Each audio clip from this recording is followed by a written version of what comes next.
Hello बच्चों, जैसा कि मैंने आपसे वादा किया था कि मैं एक दिन में 2-3 वीडियो शूट करूंगा, तो आइए, तो मैं अभी तक पार्ट 2 इवोल्यूशन पे बात कर लिए थे। आज हम आपको बात करने वाले हैं पार्ट 3। तो चलिए, अब अभी तक हमने 21 तक क्वेश्चन ले लिए थे ऑब्जेक्टिव। अब मैं इवोल्यूशन पे 22वां क्वेश्चन से स्टार्ट कर रहा हूं। तो चलिए, हम बिना समय देरी किए हुए काम पे आते हैं, है ना, ताकि क्या है कि मैं सारा चीज को अपलोड कर सकूं समय रहते हुए। चलिए, अब मैं अपने पास, आपको भी पता है कि अब दिन तो रह ही नहीं गया है। आज आप देख लो, 30 तारीख हो गया, कल 31 हो जाएंगे और परसों 1 है, 1 को आपका एग्जाम है। तो अब इतने जल्दी थोड़े से चीजें अपलोड करने हैं, तो डायरेक्ट तो करने हैं। तो मैं आपको क्या करने वाला हूं कि जो जो मेन है, अब तो समय भी नहीं रह गया है, अब तो 4 या 5 वीडियो ऐसा डालूंगा मैं जो आपके एग्जाम में डायरेक्ट वहां से चीजें, क्योंकि जहां जहां से मेन जो टॉपिक था मैंने आपको लगभग बता ही दिए हैं। लेकिन एक चैप्टर और है, लास्ट वाला चैप्टर, पहले हम उसको कवर अप कर लेंगे। समझ रहे बात हो कि नहीं? जिसमें 4 चैप्टर आते हैं। इवोल्यूशन पे हम लोग पहले बात कर लेंगे, उसके बाद बाकी जो बच जाएगा ना, बायोटेक्नोलॉजी, उस पे हम बात करेंगे। और इधर का जो 2 चैप्टर रह गया उसको देख लेंगे हम। अगर समय बचता है तो हम उसको दे देंगे, वीडियो बना देंगे, या नहीं तो अपन को उधर का 4 चैप्टर पे पहले फोकस करना है। कल के वीडियो हो सकता है तो मैं कहीं उसी पे आधारित इवोल्यूशंस पे, इकोलॉजी पे मैं आपको बना दूंगा। और रह गया इधर बायोटेक्नोलॉजी का। तो ये 2 चैप्टर है ना, पर्सनली हमको अभी कवर अप कर लेना है, ठीक है ना। और एक चैप्टर और है डिजीज वाला, तो मैं आपको बता दूंगा वहां से क्या क्या आने वाला है, तो उसको आप एनसीईआरटी से कवर अप कर लेना, है ना। तो चलिए, आइए हम बात करते हैं। यहाँ पे देखिए, यहाँ पे the rate of appearance of new forms is link to the life cycles और the life span. Life cycle और द लाइफ स्पेन्स, इसी चीज को हम लोग क्या कहते हैं बताइए। ये जो लाइफ साइकिल, सबसे पहले तो मैं आपको ये बता दूं कि लाइफ साइकिल होता क्या है। देखिए, साधारण से शब्दों में लाइफ साइकिल का मतलब होता है जीवन चक्र, यानी कि प्राकृतिक मृत्यु से लेकर प्राकृतिक जन्म तक, प्राकृतिक जन्म से लेकर प्राकृतिक मृत्यु तक की जो अवधि होती है ना, उसी को हम लोग कहते हैं लाइफ स्पेन। याद है, सबसे पहला जो चैप्टर था उसी में ये चीज पढ़ना था। सबका अलग अलग लाइफ स्पेन था। वहां पे क्राउ का कितना लाइफ स्पेन होता है, ह्यूमन बीइंग का कितना होता है, हॉर्स का कितना होता है, सबसे ज्यादा किसका था याद है आपको? टॉर्टाइल का। और जीव जंतु में मैंने बात किया है। और अगर बात करें पक्षी में, सबसे ज्यादा था तो किसका ना? पैरोट का। लगभग 114 ईयर जीता था वो, है ना। 140 साल उनका क्या था? लाइफ स्पेन था। तो आप याद रख सकते हैं सभी का। चलिए, अब हम बात करते हैं, ये बात क्या है? सत्य बात है। तो लाइफ स्पेन अब आपको समझ में आ गया। चलिए, the geological history of the earth closely correlated with the biological history of earth, है ना। ये बात क्या है? सत्य बात है। ये बात क्या है? ट्रू है। तो ये बात आप यहाँ ध्यान रख सकते हैं। 2 की कंसेप्ट कह रहा है क्या कि 2 की कंसेप्ट होता है ऑफ डार्विनियन थ्योरी। 2 की कंसेप्ट किसका होता है? डार्विनियन थ्योरी का। ऑफ इवोल्यूशंस आर, है ना, branching of descents and the natural selections. Branching and descents of, है ना, नेचुरल सिलेक्शंस के होते हैं। तो ये बात आप थोड़ा सा ध्यान रख सकते हैं। यहाँ देखिए, the work of the Thomas Malthus, the work of, यहाँ पे आप क्या ध्यान रख सकते हैं? The work of Thomas Malthus on the populations influenced, populations influence, ये याद रख सकते हैं, पॉपुलेशन इन्फ्लुएंस्ड क्या हो जाएगा यहाँ पे? डार्विन। तो ये आप ध्यान रख सकते हैं, क्या होगा? Darwin. The work Thomas Malthus on the population influenced by Darwin. Darwin साहब ने इस पॉपुलेशंस के बारे में बताया था। ये चीज तो आपको पता ही होना चाहिए। देखिए, अब हम बात करते हैं Hugo de Vries, based on the his work on which plant browsed the forth of the ideas of the mutations। यानी कि कौन ऐसा प्लांट था जिससे सबसे पहले जो ह्यूगो डिवरीज थे ना, उनको इसके बारे में समझ आया था, म्यूटेशन के बारे में। वैसे आपको पता होना चाहिए कि म्यूटेशंस क्या होते हैं, यानी कि उसी को कहते हैं हम लोग उत्परिवर्तन, बदलाव कह सकते हैं, चेंजमेंट, है ना। ये जीनिक लेवल पे हो सकता है, जीन लेवल पे हो सकता है। अब इसके लिए कई फैक्टर है। म्यूटाजेन, अलग अलग म्यूटाजेन होते हैं जो कि क्या करते हैं हमारे जीन में। ये दरअसल म्यूटेशन होता क्या है? जो अपना डीएनए का सीक्वेंस होता है ना, उसमें कहने का मतलब सीक्वेंस में गड़बड़ी ला देना, किसी कारण से जो बेस पेयर है उसमें अदला बदली कर देना, उसी के कारण, इसी चीज को हम लोग कहते हैं म्यूटेशन। आप साधारण से शब्दों में समझ लो। सर ये होता कैसे है? बहुत सारा म्यूटाजेन है, मैंने आपको बताया था, बहुत सारा ऐसे रेडियो सक्रिय जो सबस्टांस है वो हमारे लिए क्या होते हैं?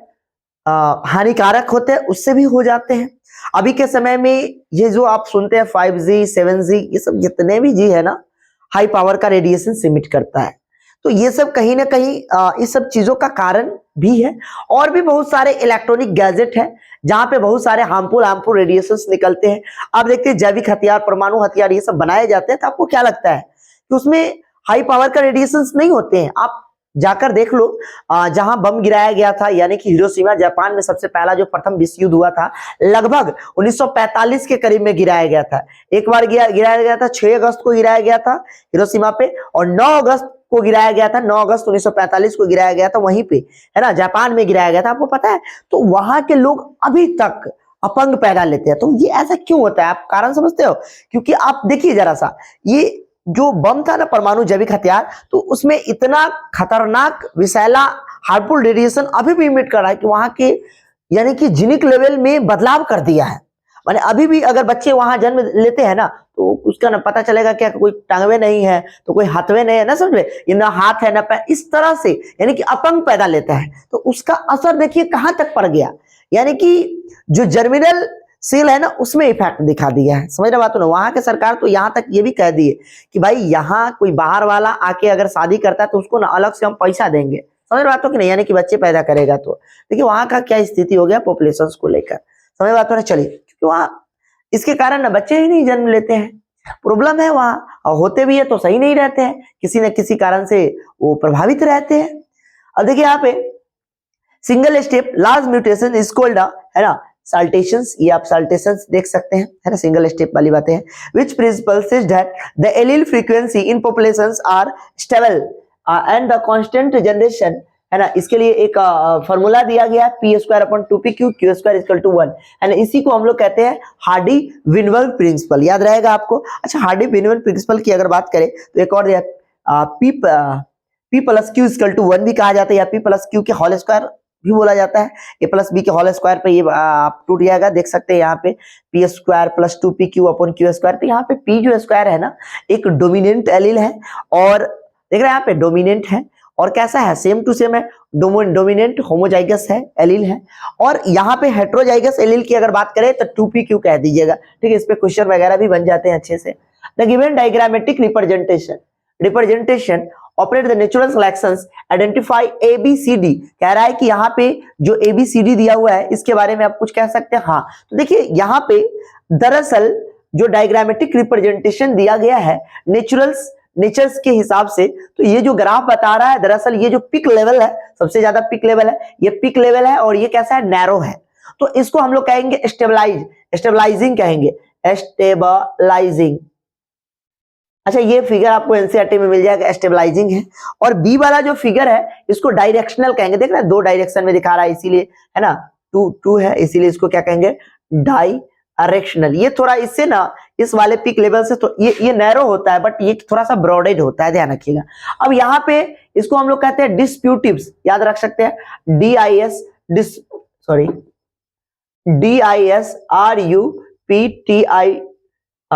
डिस्प्यूटिव्स, है ना। इसके ना बहुत डायरेक्शन, उससे 2 डायरेक्शन, 2 अलग अलग डायरेक्शन डिस्प्यूटिव्स हो गया, है ना। तो आप याद रख सकते हैं इसको, यानी ये भी थोड़ा सा है। अब देखिए, the first cellular forms like the appearances on earth about the millions of year ago, है ना, कह रहा है कि जो सबसे प्रथम बार जो सेलुलर फॉर्म में जो अपीयरेंस हुआ था लगभग कितना ईयर पहले की बात है, तो आप याद रख सकते हैं 2000 ईयर्स एगो पहले की बात है, जो सबसे पहला बार ना सेलुलर पेयर अपीयरेंस हुआ था, तो 2000 ईयर्स एगो, तो याद रख सकते हैं। Which of the following is the correct, कह रहा है sequencing the ancestral of the evolutionary plant, कह रहा है कि अगर आप प्लांट की इवोल्यूशनरी कैरेक्टर को देखेंगे तो उसके आधार पे अगर आप पता करने की कोशिश करेंगे, है ना, तो आप देख सकते हैं सबसे पहले क्या आपको मिलेगा, क्लोरोफाइटोन्स, ट्राइकोफाइटोन, रीनोटाइप्स, और ये सिलोफाइटोन्स। तो ये आप अपने एनसीईआरटी में देख सकते हैं। मैं भी आपको दिखाता हूं, जरा सा एनसीईआरटी लाइए तो, 1 मिनट। चलिए देखिए, यहाँ पे आप देख सकते हैं एनसीईआरटी में, मैं आपको दिखा ही देता हूं ताकि आपको भी क्या है कि कंफ्यूजन ना रह जाए। आप भी अपने एनसीईआरटी में देख सकते हो। यहाँ देखो आप, है ना, यहाँ पे ये वाला फिगर आप शायद देख पा रहे होंगे, है ना, ये वाला फिगर देख रहे हैं। यहाँ पे देखिए, तो यहाँ पे देखिए सबसे पहले क्या है, क्लोरोफाइटोन एंसिस्टर्स है, उसके बाद ट्राइकोफाइटोन है, तो मैंने भी लिखा है ट्राइकोफाइटोन, है ना। उसके बाद देखिए यहाँ पे रेनोफाइटोन टाइप से है प्लांट्स, देख रहे हैं। उसके बाद सिलोफाइटोन्स है, तो आप इस चीजों को देख सकते हैं, यहाँ से सारा एंसेस्ट्रल कैरेक्टर दिया। देखिए ये तो है ही, थोड़ा सा यहाँ से कभी कभी पूछ लेता है। मैं तो आपको कहूँ कि आप ना ये भी याद रख लेना, ये भी एक बार देख लेना। देखो यहाँ से भी क्वेश्चन कभी कभी बन जाते हैं, यहाँ से 2 क्वेश्चन बनते हैं। पूछा जाएगा बताइए यहाँ पे सौरभ सीधा है और एक क्या है, देखिए साइनोप सीधा है। तो पूछेगा कि बताइए सौरभ सीधा से क्या क्या बनता है। तो सौरभ सीधा से आप ध्यान रख सकते हैं, टॉर्टाइल हो गया, लिजार्ड हो गया, स्नेक हो गया, टॉर्टाइल, क्रोकोडाइल, ये सब जितने भी चीज है ना वो सब सौरभ। जहां पे आ जाएगा ना साइनो, साइन शब्द आ जाएगा ना साइनोप्सीडा, तो उससे एक ही चीज बनता है बस, मैमेलिया। याद रखिएगा साइन शब्द का मतलब क्या है, साइनोप्सीडा से कौन बनता है, मैमेलिया बनता है। तो बस अब बाकी सौरभसीडा से बाकी सब बन जाता है। टॉर्टाइल हो गया, क्रोकोडाइल हो गया, बर्ड्स हो गया, रेप्टाइल हो गया, सारा चीज सौरभसीडा से। तो ये बात आप याद रख सकते। एक क्वेश्चन और पूछा जाता है कि बताइए आप डायनासोर के बारे में पूछा जाता है कि डायनासोर में सबसे बड़ा प्रजाति कौन है। तो आपको पता होना चाहिए 2 तरह के हैं, ट्राइसेरोटॉप्स एक है और एक क्या है, देखिए आपको मैं आपको फिगर ही दिखा देता हूं, है ना, डायनासोर का एंसेस्ट्रल कैरेक्टर के बारे में। चलिए जरा सा देख लेते हैं। देखिए यहाँ पे आप अर्लियर स्टेज में दिखाया गया है, इसमें आगे होगा, इसमें यहाँ देखिए, यहाँ है, यही चीज मैं आपको दिखाना चाह रहा था। अच्छा एक चीज और, यहाँ से आप ये चीज को थोड़ा सा ध्यान रख, देखिए देख रहे हैं यहाँ पे ये जो था ना ब्रैचियोसेरस, ये मैंने कि शाकाहारी डायनासोर है। देख रहे हैं ये कितना बड़ा, कहने का मतलब 20-30 फीट था, ये बहुत बड़ा डायनासोर था, लेकिन ये कैसा था, शाकाहारी। लेकिन अगर आप इसको देखिएगा ट्राइसेरोटॉप ट्राइनोसेरस की अगर बात कीजिएगा, समझे ये खूंखार जानवर था, ये डायनासोर सबसे खूंखार था, ये मांसाहारी था, प्योरली मांसाहारी था। देख रहे हैं इसी से ओरिजिनेट हुआ है, तो आप याद रख सकते हैं इसको। अब आपसे पूछेगा कि बताइए सबसे पहला रेप्टिलिया क्रोकोडाइल कौन था, कहिएगा ब्रैकियोसेरस, जो कि सबसे हाई माने टॉलेस्ट था, सबसे टॉलेस्ट डायनासोर ये था। और सबसे मांसाहारी कौन था, ट्राइनोसेरस था। तो ये आप याद रख सकते थे कि यहाँ पे कभी कभी ये भी पूछ लेता है कि पेट्रेंडोन्स क्या होता है, तो कहिएगा रेप्टाइल प्लस बॉट के ये कनेक्टिंग लिंग है, या आर्चियोपेट्रैक्स है, ये भी पूछ लेता है, रहेगा बर्ड और किसके, बर्ड और यहाँ पे आप देख सकते हैं रेप्टाइल की क्या है, कनेक्टिंग लिंक है। तो ये चीज आप ध्यान रख सकते हैं, समझ आता हो कि नहीं। चलिए अब आइए हम बात करते हैं थोड़ा सा यहाँ पे। अच्छा एक चीज और, वहां पे एनसीईआरटी में अगर आप देखेंगे ना, तो वहां पे दिया होमोलोगस एनालोगस। आपको हम होमोलोगस एनालोगस के बारे में पहले ही बता दिए थे कि भाई होमोलोगस के एग्जांपल 2-4 गो दिए थे, कहते जिसका कार्य समान समान हो बट क्या अलग हो, बताइए, बट उसका सॉरी ओरिजिन सेम हो बट कार्य अलग अलग हो। जैसे मैंने आपको एग्जांपल दिया था बोगनविलिया का जो थ्रोन होता है और कुकुरबिटेसी का जो अथी होता है टेंड्रिल होता है, उसके बारे में बताए थे। बोगनविलिया में जो थ्रोन होता है क्या करता है, प्रोटेक्शन का काम कर रहा है। देखिए ओरिजिन दोनों का एक है, पर कांटा का काम क्या है, प्रोटेक्शन करना, टेंड्रिल का काम क्या है, पेड़ प्लांट पे ऊपर चढ़ना। तो दोनों का काम अलग अलग हो गया कि नहीं हो गया, तो इसीलिए का कहलाएगा होमोलोगस ऑर्गेन, इसीलिए कहलाएगा डाइवर्जेंट, क्योंकि दोनों का कार्य अलग अलग है बट ओरिजिनेट यानी कि जहां से माने उसका ओरिजिनेशन है ना एक के जगह से हुआ है, माने उसका जो शुरुआती है ना, शुरुआती जगह जिसको कहते हैं एक के जगह। हम आपको ये भी बताए थे कि अगर मान लीजिए ह्यूमन बीइंग की आप हैंड की बात कर लीजिएगा और जानवर का पैर की बात कर लीजिए, तो देखिए जानवर के पैर का काम क्या है, दौड़ना, आदमी का हाथ का खाना फेंकना, कुछ भी करना, ये सब चीज है। अब देखिए ये दोनों के दोनों कार्य अलग है पर ओरिजिन दोनों का एक क्या है। अब ये हड्डी जिस तरह से आपके हाथों में यहाँ क्या है, ह्यूमरस है, यहाँ पे रेडियस है, अल्ना है, उसी तरह से उसमें भी है रेडियस, अल्ना, ह्यूमरस है। समझ रहे बातों की, ये नहीं कि अलग है, तो ओरिजिनेशन सेम होगा ना। अब और भी बहुत सारे एग्जांपल है, समझ बातों की नहीं। अच्छा अब मैंने आपको बताया था कन्वर्जेंट इवोल्यूशन में, कन्वर्जेंट में मैंने आपको क्या बताया था भाई, कन्वर्जेंट इवोल्यूशन वो इवोल्यूशन होता है जिसमें क्या हो, कार्य तो क्या हो समान हो बट ओरिजिन जो है वो अलग अलग हो जाए, है ना। जैसे मान लीजिए मैंने आपको बताया था कि जो पेंगुइन का फिलीपींस होता है और डॉल्फिन का जो फिलीपींस होता है, दोनों का काम है तैरना ही, सर, लेकिन दोनों का ओरिजिनेशन अलग है। जैसे मान लीजिए आप ये भी कह सकते हैं ऑक्टोपस का आंख, समझ बातों के ना, ऑक्टोपस का आंख हो गया और कोई और चीजों का आंख ले लीजिए, ह्यूमन बीइंग का आंख ले, दोनों का ओरिजिनेशन अलग है, एक जैसा नहीं कह सकते हैं आप, समझ रहे बातों की नहीं। और भी बहुत सारा चीज सब है, एग्जाम्पल सब है, आप ये सब चीज सब ध्यान रख सकते हैं। चलिए अब हम यहाँ पे आ जाते हैं बात पे। तो आपको मैंने दिखा दिया, few fossils of man like bones have, है ना, बीन डिस्कवर्ड, है ना। कह रहा है कि कुछ जो फॉसिल मिला था, कहाँ मिला था, इथियोपिया एंड तंजानिया में मिला था। तो ये बात आप याद रख सकते हैं। लगभग 1938 में, चलिए कुछ बातें और हम यहाँ पे लिख देते हैं, यहाँ तक आपको एकदम बातें समझ में आ गई, तो चलिए हम कुछ बातें इधर की ओर लिख देते हैं। चलिए अब कुछ बातें और हैं और इस चैप्टर का हम समापन करेंगे, है ना। चलिए ज्यादा समय नहीं लेंगे, क्योंकि आपको अभी मैं मेन चीज सब बताते चल रहा हूँ, आप बस उस चीजों को कवर अप करते चलिए, है ना। मैं नहीं चाहता हूँ कि आपके लिए बर्डन बनाऊं और लंबा वीडियो बनाऊं, है ना, ताकि जितना जल्दी हो जाए उतना आपके लिए जरूरी का चीज है।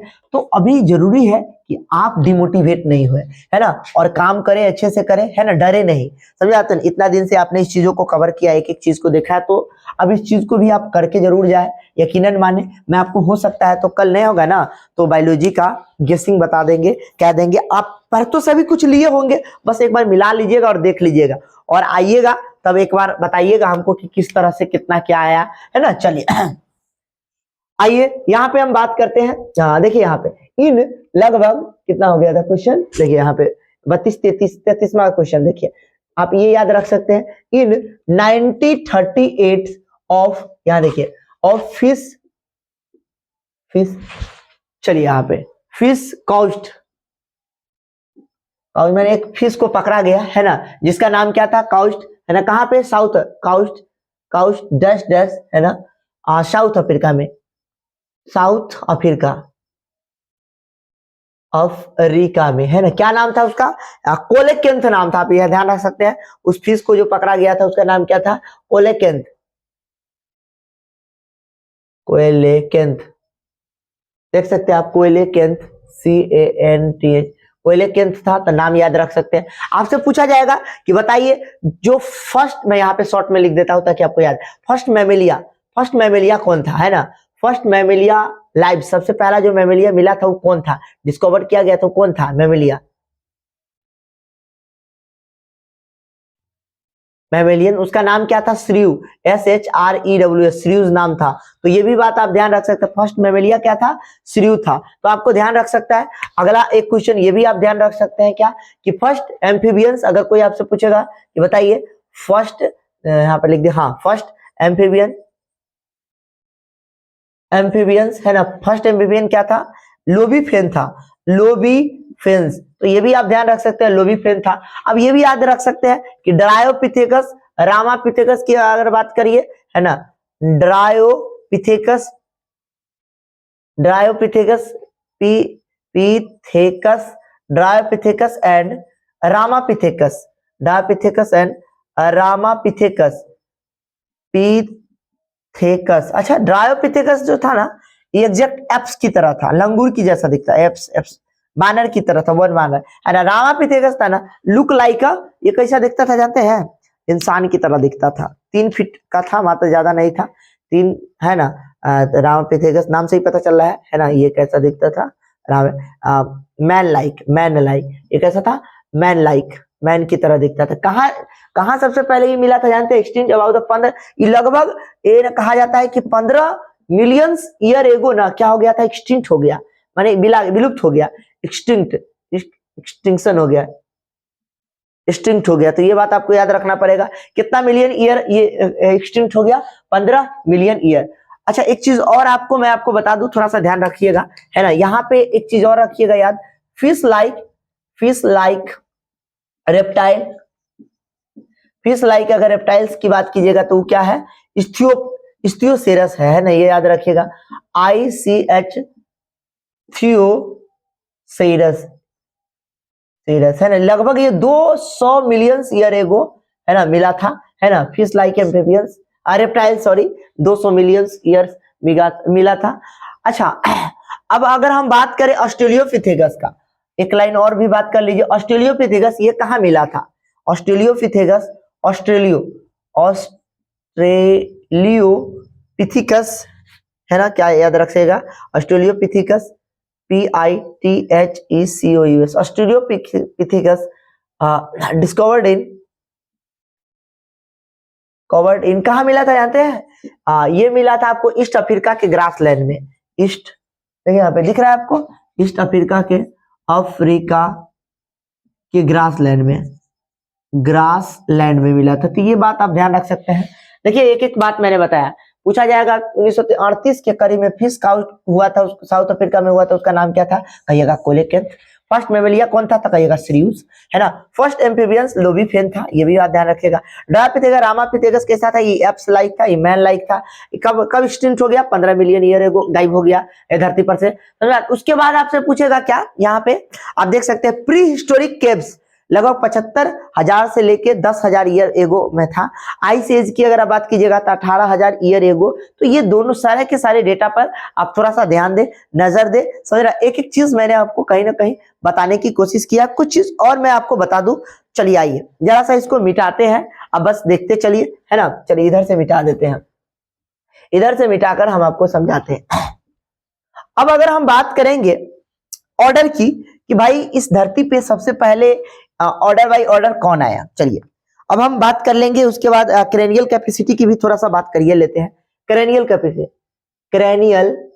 Cranial capacity. अब आपको पता है कि क्रेनियल कैपेसिटी की अगर हम बात करें तो सबसे पहले हम बात करते हैं होमो हैबिलिस की। किसकी बात करेंगे, होमो हैबिलिस, होमो हैबिलिस। तो होमो हैबिलिस का जो क्रेनियल का बहुत पूछा जाता है, अभी भी यही समझ के चलिए। होमो हैबिलिस का जो क्रेनियल कैपेसिटी है वो कितना है, 600 सीसी के करीब में है ना, 600 से 650 सीसी के करीब में है, ये आप याद रख सकते हैं। उसका दूसरा नंबर होमो हैबिलिस के बाद है होमो इरेक्टस, होमो इरेक्टस का कितना हो जाएगा, 900 सीसी है, ये आप याद रख सकते हैं, 900 सीसी। उसके बाद तीसरा नंबर पे है नेंडरथल्स,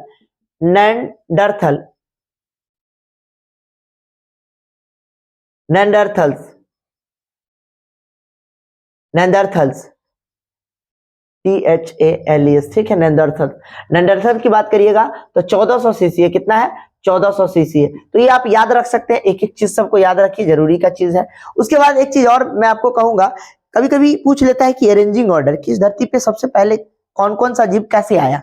तो सबसे पहले आप याद रखिएगा कि कौन आया, ऑस्ट्रेलियोपिथेकस आया, उसके बाद ऑस्ट्रेलियोपिथेकस के बाद कौन आया, उसके बाद आ गया आपको आपका होमो हैबिलिस, होमो हैबिलिस आया,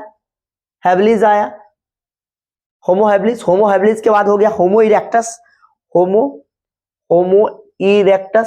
इरेक्टस के बाद आ गया आपको नेंडरथल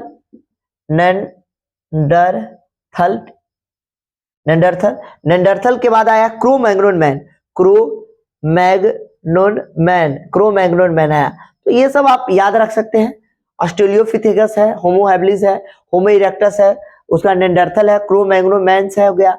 ये सब नाम सब आप एकदम अच्छे से याद रखें, समझ रहे हो कि नहीं। चलिए तो आज आपका ये इवोल्यूशंस वाला जो एरिया है मैंने कहीं ना कहीं कवर अप कर दिया है, आप इसको अच्छे से पढ़ ले। जरा सा मैं एनसीईआरटी लेता हूं और मैं आपको एक बार दिखा देता हूं कि आपको क्या क्या चीज पे अभी पर्सनली फोकस करना चाहिए। देखिए हम शुरू से बात कर लेते हैं थोड़ा सा जल्दी।